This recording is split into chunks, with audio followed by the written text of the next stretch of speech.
अपने ही फोन को हाथ में पकड़ो और तभी वो फोन एक छोटा लगने लगता है। तुम जिस रूम में बैठे हो उसकी दीवारें अचानक तुमसे मीलों दूर चली जाए, या ये भी हो सकता है तुम्हारा छोटा सा बेड एक बहुत बड़ा बेड बन जाए। डर की वजह से तुम कांपते हो, तभी अपने हाथ को देखते हो। ऐसा लगता है कि तुम्हारा हाथ बहुत बड़ा हो रहा है, जैसे किसी ने तुम्हारे हाथ खींचा हो। पहले ये वर्ड दिमाग में बैठा लो, एलिस इन वंडरलैंड सिंड्रोम। या अगर ये याद ना रहे तो ये याद रखना, टॉर्स सिंड्रोम। इसका नाम एलिस इन वंडरलैंड क्यों है और इसका मतलब क्या है? सीधे हम अपने बचपन टाइमलाइन में चलते हैं, जहां हम सब कुछ पता चलेगा।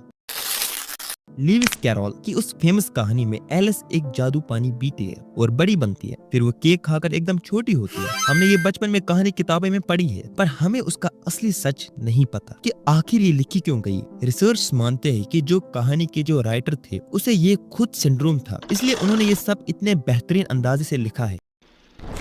इंसान के दिमाग में एक पार्ट होता है पैरिएटल लोब। इसका काम होता है कि हमें ये बताना है कि हमारी अपनी बॉडी का साइज क्या है और आसपास की चीजें कितनी दूर या पास है। बेसिकली ये तुम्हारी बॉडी का एक गूगल मैप है जो तुम्हें साइज और डायरेक्शन बताता है। लेकिन जब किसी इंसान को सीवियर माइग्रेन होता है, तेज बुखार या कोई इन्फेक्शन होता है, तो इस पैरिएटल लूब में ब्लड फ्लो अचानक बदल जाता है। यहीं पर उसका दिमाग को गलत सिग्नल्स मिलते हैं और दो चीजें उसके साथ होती है, माइक्रोप्सिया और दूसरा है मैक्रोप्सिया। माइक्रोप्सिया वो होता है जहां रियल में चीजें बड़ी हैं पर तुम्हें एकदम छोटी दिखने लगती है, और वहीं मैक्रोप्सिया उसका उल्टा है जहां छोटी चीजें तुम्हें बहुत बड़ी लगती है। क्या सिर्फ साइज ही बदलता है? नहीं, इस सिंड्रोम में लोगों के लिए वक्त भी बदल जाता है। उन्हें लगता है कि हर कोई इंसान बहुत स्लो मोशन में चल रहा है, जैसे वीडियो की स्पीड 0.5x कर दी हो, या अचानक सब कुछ इतना तेज हो जाता है जैसे किसी ने लाइफ को 2x फॉरवर्ड कर दिया हो। हमें लगता है ये बहुत रेयर है, हर किसी के साथ ऐसा नहीं होता है, पर यही तुम गलती कर बैठे हो।